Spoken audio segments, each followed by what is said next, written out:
Hi everybody, Eric from Dead Tech here, and I am going to be giving you another round of the reader question roundup. I think I said round too many times there, but that's okay, we're going to soldier on. Today I'm going to be answering questions for you. Number one, how would you approach executives, especially if you are a scruffy looking nerdy type? Number two, how do we scale up hit subscribe? This is of interest because we did it without the job interview, which is something that I hate. And so we built a company without doing any job interviews.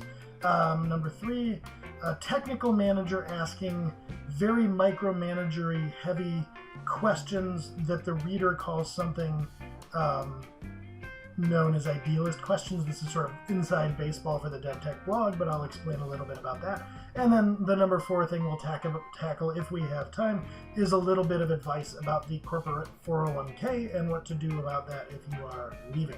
So if any of that sounds interesting, please stick around and watch. Even if it doesn't, I would love it if you stuck around. Actually, no, don't do that because you only have one life to live. If none of that sounds interesting, it'll hurt my analytics, but I won't blame you. Go live your life. So let's do the reader questions. All right, number one, I am going to bring up my trusty Trello card here, and it actually just says, how would you start approaching executive types, especially as a scruffy, nerdy-looking programmer? Okay, pretty straightforward question there. This is, if memory serves, so this one was from about a year and a half ago. I am working my way through the backlog. I'm no longer answering 4-year-old questions. But if memory serves from this is against the backdrop of going off on your own and sort of niching and specializing. And this is something I talk a lot about on my blog and will talk a lot about on my YouTube channel. I'm a big advocate of sort of blasting out of the corporate game as a programmer. I don't think pyramid-shaped corporations are well suited for programmers as participants. So get on out of there, go do your own thing if you were so inclined. I fully support that. If you're not, yeah, live your life. It's a big theme of this video so far. Do what you do. No judgment. But I do endorse you going off on your own. So, against that backdrop, what if you are a corporate, scruffy, nerdy-looking type and you're looking to go off on your own and to earn yourself a bit of new business? The first thing I'm going to say in response to that might surprise longtime readers of the blog or people who are watching this channel. It's a do as I say and not as I do kind of thing. Maybe stop being scruffy and nerdy looking in as much as you can. Now, I'm not saying go out and get a completely different haircut and buy a new wardrobe and start dressing like you're the Wolf of Wall Street or whatever. The knuckleheads you got working for you. I know they're knuckleheads, but I need them to want to live like me. You get it? I more mean if you have a very unkempt beard, maybe trim it, get a haircut, you know, don't wear some campy conference t-shirt. Go and put yourself together in a way, if you're going to be approaching and scheduling meetings with these types of folks, that makes you feel comfortable in front of them. And that's really the point. And this is do as I say and not as I do, because I kind of go to things like this in a t-shirt now, but that's because I don't consult much anymore and I don't really need the business. And it's just not worth it to me to sort of, it sounds silly when I say it out loud, but to get all dressed up and, you know, I mean, I'm not going to go over there in flip-flops and a bathing suit, but, you know, jeans and maybe a polo or maybe a t-shirt. Anyway, that's how I do things, but I have, you know, as much business as I can handle and life is good. If you're just starting out, you need every edge you can get, and a lot of that's because you're going to be lacking for self-confidence. So don't think of yourself as a scruffy, nerdy-looking, you know, you're getting off on the wrong foot there. Do a little bit of cleanup. It'll go a long way towards how you feel when you're approaching them, and that's really kind of half the battle. So let's get into, I guess, a little more of the nitty-gritty about, like, okay, what do you actually say? Big advice there is don't go speaking the way you imagine executives speak to each other or want to hear. Like, don't start throwing around synergy and football metaphors and whatever. Like, don't do that. Just speak plainly and clearly. The main thing that you want to bear in mind is when you go talk to these executives, don't get down into the weeds. Welcome to the internet, my friend. How can I help you? I'm interested in upgrading my 28.8 kilobaud internet connection to a 1.5 megabit fiber optic T1 line. Don't get concerned with the right way to program and tell them that, like, their whole group is getting it wrong because they really, you know, should be parameterizing their queries, you're going to lose people immediately with that kind of stuff. If they are executives, they don't care. They want to know how it impacts their business, and they actually want to know how it impacts them. So if you've got a VP or a CIO somewhere and you are making a pitch to them, what you really want to be explaining is, how does this make your life better, Mr. Executive? It will save you money, you will look good, you will get a bonus, whatever the case may be. You want to be thinking in those terms. So you're not pitching the right way. You're not pitching scruffy, nerdy, programmer-esque minutia. You're going to this person and saying, I think I can save your department a lot of money and get you a promotion. So go into that with that kind of mindset, and you're going to do well. That's how you want to be thinking and talking to these types of decision makers. Question 2. Let me close this Trello card, and I don't even need to open it. This arose from a number of reader questions, actually, asking about how we scaled up Hit Subscribe. So a couple of times I mentioned building a company without doing some of the traditional things. The number one of interest, I think, to people being job interviews. How do we do that? What I will say about that, I guess the way that I would describe it in the most general terms, is that we're always looking to minimize marginal risk. And what I mean by that, at the risk of sounding a little overly MBA-ish, is that any decision that we're making, any growth, anything that we're doing with the company, we want to be taking on as little risk at a time as possible so that the consequences of failure are low. You could map this to the world of software deployment and thinking of shifting things left or whatever. But basically, you could think of this as the overarching philosophy that drives the contract to hire concept, but we do it in even more granular fashion than that. Meaning everything we do is about asking somebody if they can do the job and then believing them, because mostly people tell the truth about that. And then if they're wrong, the job that we're talking about is pretty small. So let me give you some examples. First of all, we have started with a lot of very part-time hires very early in the game, meaning we were paying somebody to help us do the books a few hours a week. We were hiring VAs, little odd jobby kind of things. And then over the course of time, we scaled up our relationships with those folks. So the person who we brought on to do a few hours of bookkeeping a week as a side hustle, we worked with her more and more, and now she actually runs our finance and operations as a full-time employee. There was never a single job interview that happened there. The same thing happened with the woman who does our account management. We brought her in to help with sort of a backlog of tasks in a more defined scope on kind of an hourly contract basis. And we just kept scaling up the relationship until it made sense for it to be full-time. Another thing that we do, and another way that you might relate to this a little better, is our entire author pool is technical authors. By the way, reach out if you want to write for us, if you're a techie and you like writing blog posts. And what we do, we bring you in, and then we show you a bunch of posts, and we ask if you think you can write them. And if you say yes, we trust you to do that. And however that goes, we pay you anywhere from $75 to $250, depending on the introductory nature of the post and some other factors. And even if that doesn't go well, even if you write the post and the post is a disaster, we pay you anyway. And then we just maybe don't work with you again if we can come to you and say, like, look, no, you tried your best, but a client would never accept this for reasons X, Y, and Z. Anyway, that's it. And we get authors into the fold and we start working with them on a regular basis. They do more and more things with us. And then there's other opportunities like teaching courses, writing white papers. These are basically like bigger ways that you have of working with us. And even in some cases, we're talking to some of the authors in the pool about maybe doing some application development work for Hit Subscribe down the line and other types of things. But we have this natural filter of people coming in. And so if I'm going to reach out to somebody to do, say, extended application development, I'm not conducting any interviews. I see everything that the folks are writing about. I understand their technical expertise, and I also understand how reliable they are or not from a bunch of data that we have going back about whether they complete their posts on time and meet their commitments. So this kind of, in a nutshell, is what I mean. And I could go into more details, but there has never been a moment when interviewing anybody is necessary, because we are doing a series of ongoing and small experiments, and we're kind of mutually building trust and mutually assessing fit. And the thing I like about this the absolute most is the way that we, without exception, have assessed somebody's ability to do work is we just ask them if they think they're up for it, and we believe them when they tell us. This has literally never failed. Not at all for us. The worst thing that happens is at times, we miss deadlines and there's expectations like that, and we can deal with it. But we have never had a single instance of somebody saying, sure, I can write a post about, getting going with Ruby on Rails, and then we get a post where it's obvious they don't know anything about that topic. Literally not once has that ever happened. And that's kind of what the entire job interview is designed to present. It assumes that you, as the interviewee, are a dirty liar, and that I, as the interviewer, have to go about poking holes in your carefully constructed lie. You're shrunken down to the size of nickels and dropped to the bottom of a blender. What do you do?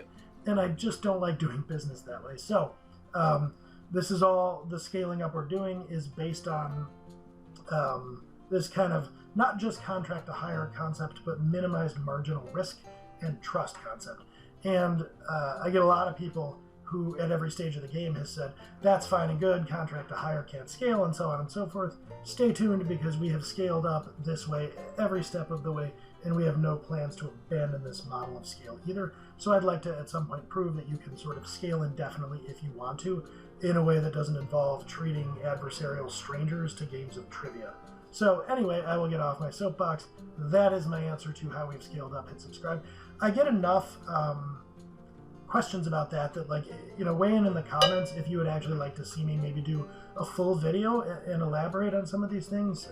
Questions, I'm happy to kind of do an AMA on that front, because we are sort of proud of having put our money where my mouth is on that topic.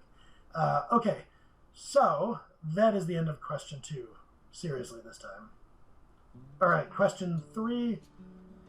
Technical managers asking idealist sorts of questions. And let me explain what an idealist is. I can't really do this justice in a quick blurb in the middle of another quick set of answers. But if you go to my blog and you read about the corporate hierarchy, I explain it in detail. But the idealist is this sort of middle manager type, or a person who's destined for middle management, that sort of gets promoted by overperforming, by giving way too many hours to the company for the money they're getting in return. Life is about more than just salary. It's about perks. And by really kind of believing in and buying into the company concept. And so bear that in mind. This is what the reader is talking about, is this sort of clueless overperformer. And he says, in training sessions where high-ranking managers ask extremely low-level questions about syntax and about implementation details, under the premise of those details being important for the team to know. And that part is in quotes. And he asks, is this simply good detail-oriented management, or a display of power talk or posture talk? And how should an aspiring opportunist react? This is going to be tough. Inside baseball for DevTech readers here, some of these terms. Power talk and posture talk. This is actually another blogger who I often cite coined these terms. An aspiring opportunist. Opportunist is somebody who's a little savvier and doesn't play this over-performance game. Essentially somebody who's good at company realpolitik and office politics. And so what he's saying is, basically, this interplay, are these managers being silly and too caught up in things that don't matter? And if I don't want to play this kind of game of the low-level peons arguing with the peons below them, what do I do? Okay, so I believe this question came from somebody at a FANG-style company, and so compared to some of you readers out there where there's the dev manager and then maybe the CTO and then the developers and that's it, FANG companies and really large tech companies tend to get super vertical. And so you wind up having layers and layers of people who are quasi-programmers but have people reporting to them. I want to bridge that gap, because if you're in the FANG world, that's unusual in the broader corporate world. And if you're in the broader corporate world, that is a thing that happens at some companies. So having a high-level manager, sharpshooting people about the performance of some inner loop set of statements is, I guess, somewhat normal in those companies. I'm having trouble keeping a straight face, but I guess that's a thing they do. So what do I think of this from a corporate realpolitik perspective?